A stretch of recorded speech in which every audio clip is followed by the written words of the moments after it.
इसे साफ करते हो। क्लास 10 के बच्चों, आज आपको मैं पद पढ़ा रहा हूँ जो मीरा जी का लिखा हुआ है।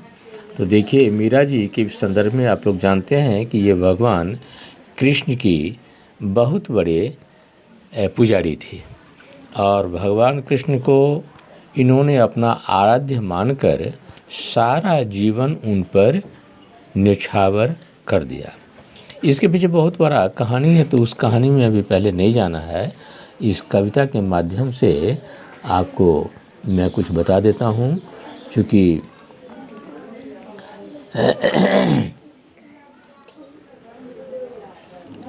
अब जैसे देखिए, हरि आप हरो जन की भीड़, आ द्रौपदी री लाज राखी आप बढ़ायो चीर। भगत कारण रूप नरहरि, धरियो आप शरीर।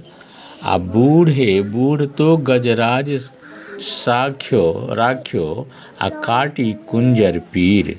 आ दास मीरा लाल गिरधर हरे माही भीर। अब देखिए, इसमें उन्होंने क्या कहा मीरा जी ने। इस पद में कवित्री ने अपने आराध्य श्री कृष्ण से सबकी रक्षा करने की प्रार्थना की है। वह कहती है कि हे प्रभु, आप लोगों के मन की पीड़ा को दूर करो।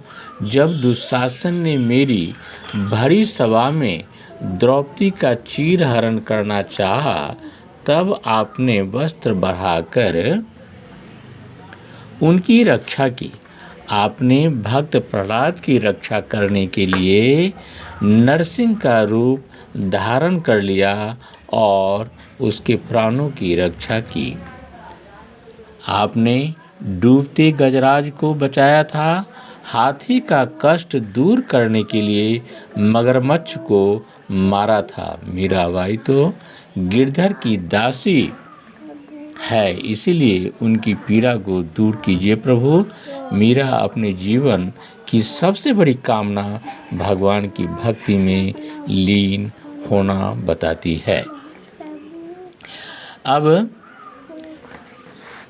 देखिए, इसमें हरि कहते हैं कृष्ण को। देखिए, आप देख रहे होंगे, हरो का मतलब है दुख दूर करना।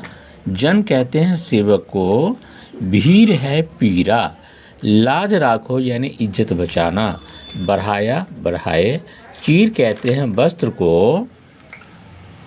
और नरहरि नरसिंह रूप, भगवान का ये नरसिंह रूप है। धारण किया।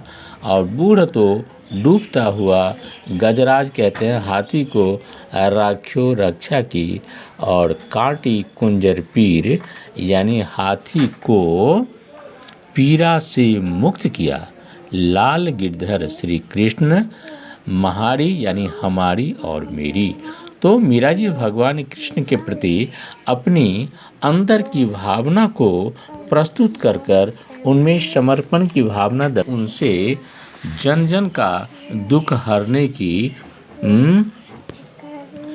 दूर हरने की वो आकांक्षा मन में रखी हुई है और प्रभु से कहती है कि प्रभु सबों का दुख दूर कीजिए।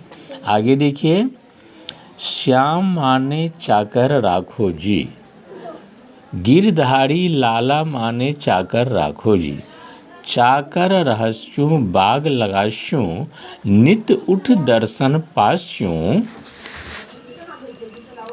और वृंदावनड़ी कुंज गली में गोविंद लीला गायूं। चाकरी में दर्शन पास्यों, सुमरन पास्यों खर्ची। और भव भगति जागिरी पास्यों, तीनों बाला सरसी। अब देखिए, पहले इसका अर्थ समझिए। श्याम श्री कृष्ण को आप जानते हैं, मारे हमें चाकर नौकर, गिरधारी लाला श्री कृष्ण को कहा गया।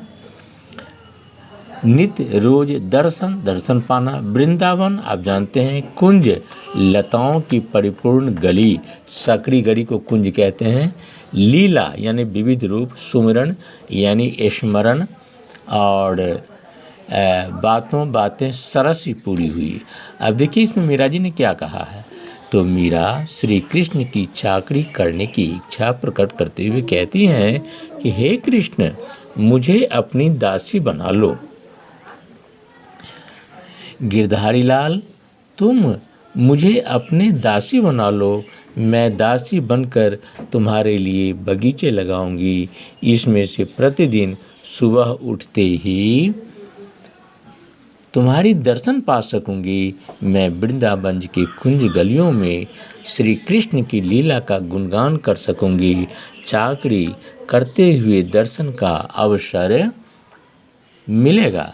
नाम स्मरण रूपी खर्ची मिलेगी। भाव भक्ति रूपी जागीर प्राप्त होगी।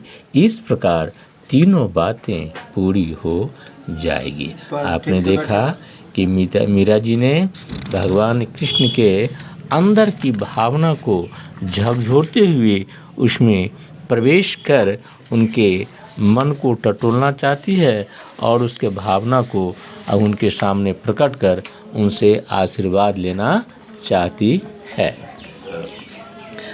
और तीसरा है कि मोर मुकुट पीताम्बर सोहे, गल बैजंती माला, वृंदावन में धेनु चरावे, मोहन मुरली वाला।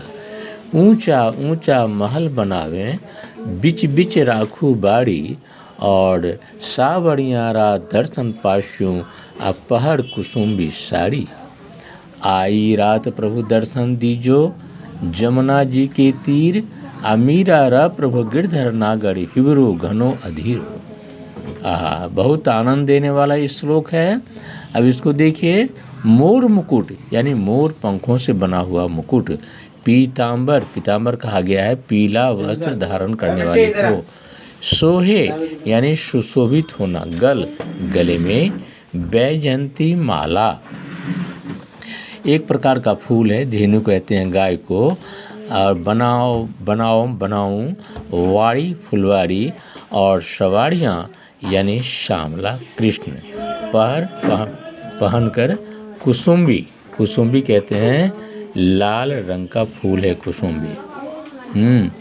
दीजो दिया जाना, तीरा किनारे, हिवरो हृदय में, और घनो बहुत अंधियारा बेचैनी। अब देखिए फिर इसमें क्या कहती हैं मीरा जी। श्री कृष्ण के रूप सौंदर्य का वर्णन करते हुए कवियत्री कहती है कि श्री कृष्ण के सिर पर मोर पंख युक्त मुकुट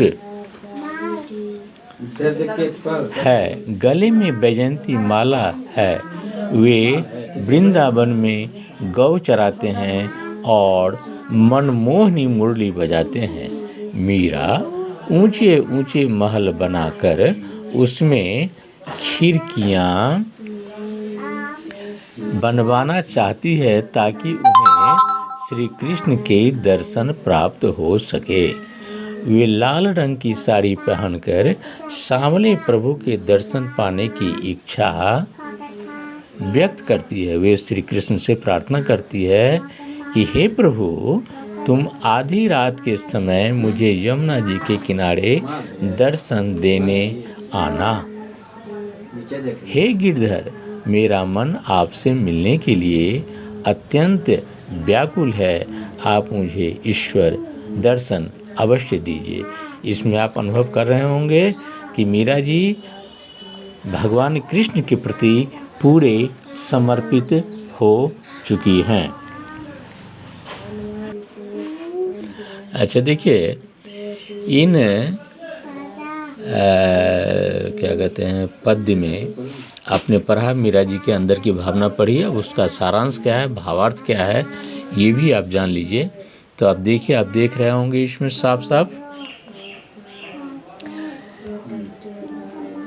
कि भक्ति काल की प्रसिद्ध कवियत्री मीराबाई ने अपने पदों में अपने आराध्य देव श्री कृष्ण के प्रति अपनी भक्ति, आस्था और श्रद्धा प्रकट की है। वे उन्हें अपना संरक्षक मानती है। पहले पद में वे अपने प्रभु श्री कृष्ण से जन जन की पीड़ा दूर करने की विनती करती है, और द्रौपदी, भक्त प्रहलाद, गजराज, कुंजर का उदाहरण देकर श्री कृष्ण को अपने प्रति कर्तव्य का स्मरण कराती हैं। इस प्रकार मीरा अपने आराध्य की क्षमताओं का गुणगान करते हुए उनका स्मरण करती है। अब दूसरे पद का सारांश क्या है सो देखिए। उसमें मीरा ने अपने आराध्य का समीप पाने के लिए उनकी चाकरी करने की भी इच्छा प्रकट करती है। वे श्री कृष्ण के सभी काम करने को तत्पर हैं। प्रातः काल उनके दर्शन करना चाहती हैं। वे वृंदावन की कुंज गलियों में श्री कृष्ण लीला का गुणगान भी करना चाहती है। उनके रूप सौंदर्य का वर्णन भी करना चाहती है और कभी कभी अपने ईश्वर को भी, आराध्य देव को भी लाड लताड़ती है। मौका मिलने पर शिकायत भी कर देती है। तो इस प्रकार श्री कृष्ण के प्रति एक निष्ठ प्रेम दृष्टिगोचर होता है इस कविता से। अब आप समझ गए होंगे कि मीरा जी भगवान कृष्ण के प्रति कितना समर्पित हैं और कितना आराध्य देव की भावना से पूजित, यानी एक होता है क्या कहते हैं पुजारी, एक होता है पूजी। तो ये पुजारी बन करके भगवान कृष्ण को अपने ऊपर प्रसन्न करने के लिए ये किन किन उपमा और उपमेय को देकर उन्हें प्रसन्न करना चाहती है। आप शायद इस चीज़ को अच्छी तरह से समझ गए होंगे। इसको फिर से पढ़िए बार बार। बहुत अच्छा और रोचक ये पद है, पदावली है जो मीरा जी का लिखा हुआ भगवान कृष्ण के प्रति। धन्यवाद। फिर आगे मैं दूसरे दिन पढ़ाऊँगा। इसको पढ़िए, समझिए, इसका अर्थ समझिए। धन्यवाद।